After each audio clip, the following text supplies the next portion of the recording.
संख्या में साधक साधिकाएं जो हैं वो साधनाएं जो अभी हम करवा रहे हैं उनमें भाग ले रहे हैं। बड़ी संख्या में साधक साधिकाओं ने संपर्क किया है साधना करने के लिए।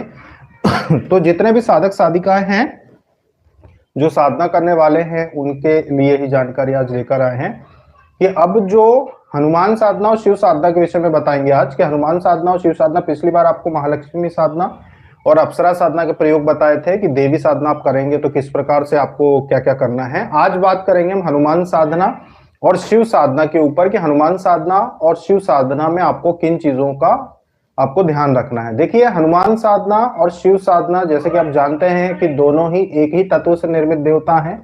तो जब आप हनुमान जी की साधना करते हैं तो हनुमान जी की साधना में कुछ चीजों का बहुत महत्व होता है। सबसे महत्वपूर्ण बात यह होती है कि जब आप हनुमान साधना करते हो तो आपको जो माला होती है या तो मूंगे की माला, लाल जो मूंगा आता है मूंगे की माला पर उपयोग कर सकते हैं। दूसरा होता है रुद्राक्ष की माला पर उपयोग कर सकते हैं। हनुमान जी की साधना में हनुमान यंत्र आप उपयोग कर सकते हैं, अगर नहीं तो हनुमान जी की फोटो उपयोग कर सकते हैं। जब आप हनुमान जी की साधना का संकल्प लेते हो 21 दिन का या 11 दिन का, तो आपको करना यह होता है कि मंदिर में जाकर, हनुमान जी के मंदिर में जाकर जल भी चढ़ाना चाहिए।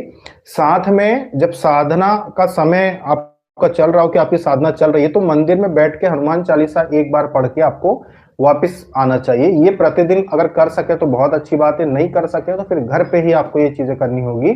साथ में हनुमान जी के मंदिर में जब जाते और आप पुरुष साधक हैं और आप हनुमान जी की मंदिर में जाते हैं, साधना कर रहे हैं, तो मंदिर में जाके उनके बाएं पैर का जो सिंदूर होता है उसको थोड़ा सा निकाल के और अपने साथ आप घर पे लेके आ जाएं। घर पे लाने के बाद घर के मुख्य द्वार पे आप लगा देंगे, जो मुख्य चौखट होती है उसके ऊपर आप लगा देंगे। साथ में आप एक अगर ताबीज आपको मिलता है, जो खाली ताबीज आते हैं ना बाजार में, 5 रुपए 10 रुपए खाली ताबीज जो आते हैं, उनमें वो सिंदूर भर के भी आप उसका उपयोग अपने गले में कर सकते हैं। ये लॉकेट बना के आप कर सकते हैं।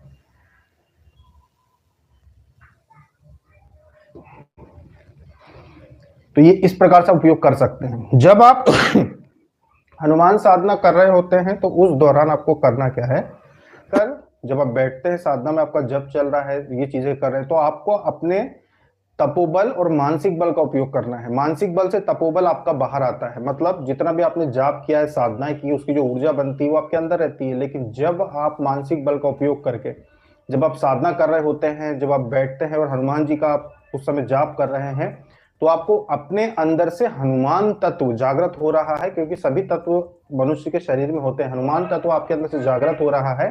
ये मन में आपको भाव लाने होते हैं, मन में आपको कल्पना करनी होती है, जिससे कि वो तत्व जो होता है वो आप जागृत हो और सिद्धि उसे जल्दी मिलती है हनुमान जी की। अपने अंदर मनुष्य के, एक गौ माता के और मनुष्य के शरीर के अंदर सभी देवी देवताओं के अंश होते हैं, सभी के। ऐसा कोई से देवी देवता नहीं जिनका अंश अपने अंदर ना हो। तो आपको ये हनुमान जी का तत्व जागृत करना होता है। जैसे आप जाप कर रहे हो तो आपको ये मन में भाव लाने के हनुमान जी की ऊर्जा बढ़ रही है मेरे अंदर, हनुमान जी की ऊर्जा बढ़ रही है, हनुमान जी की ऊर्जा बढ़ रही है मेरे अंदर। ऐसा आपको ये अनुभव करना है। हम बोल के बता रहे हैं पर आपको अनुभव करना है कि हनुमान जी की ऊर्जा बढ़ रही है।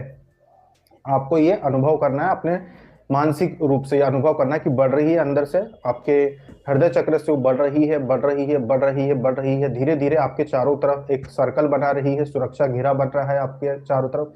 आपको घेरा अलग से बनाने की जरूरत नहीं है। शिव साधना में, हनुमान जी की साधना में आपको मात्र ये मन में भाव लाने हैं कि वही ऊर्जा मेरे अंदर से निकल के हनुमान जी की चारों ओर मेरे सर्कल बना रही है।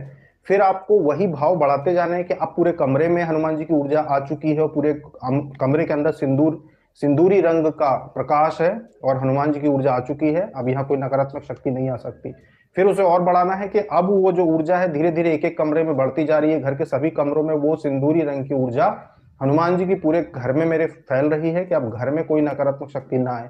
फिर आपको वही कल्पना करना है कि हनुमान जी की ऊर्जा जो है, जो मुख्य द्वार पे जाके अब बंधन लगा रही है, बंधन लगा रही है।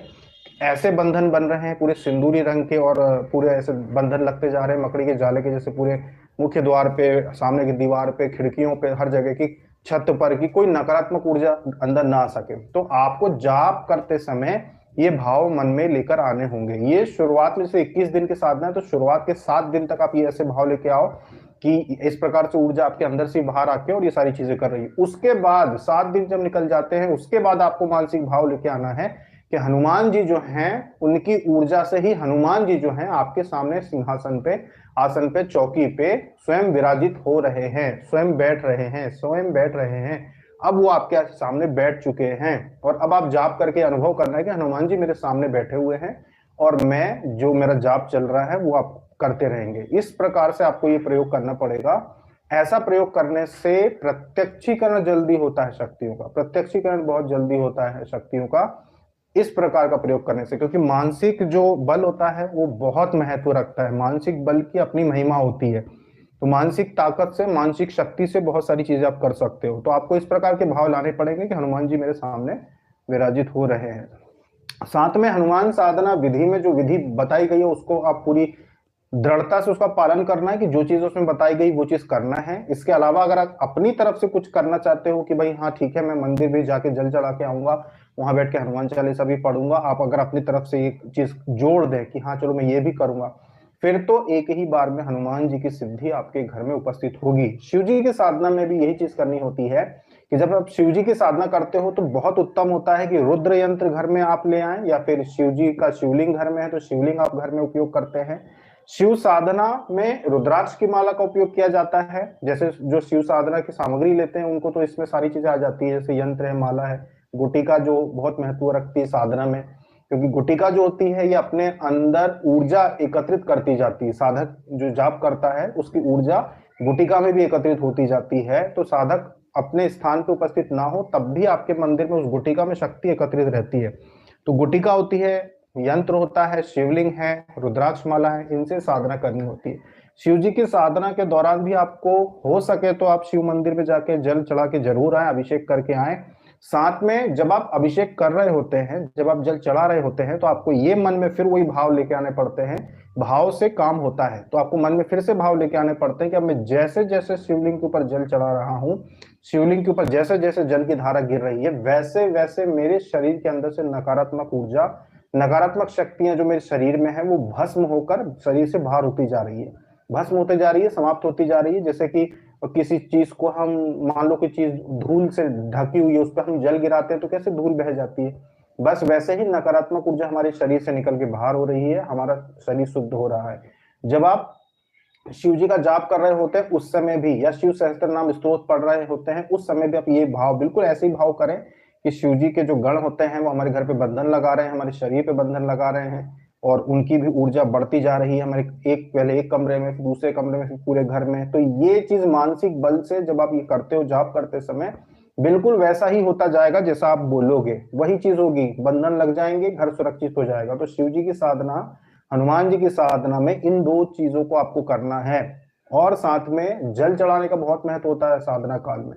मंदिर में कोई भी व्यक्ति अगर साधना काल में जाके दिया जलाता है या जल चढ़ाकर आता है तो इससे आपकी जो साधना होती है, जो आपका तपस्या आप कर रहे हो, जो बल होता है वो दुगना शक्तिशाली हो जाता है, दुगना, दुगनी शक्ति उससे बनती है, दुगनी ऊर्जा उससे बनती है और उससे आपको ज्यादा लाभ मिलता है। तो हनुमान साधना, शिव साधना जो अभी करना, ये सब साधना का फल होता है, और साधना के बहुत ही अलौकिक चमत्कार होते हैं जो लोगों को पता भी नहीं होते हैं। तो दो साधनाएं आज हम बता रहे हैं आपको, हनुमान साधना, शिव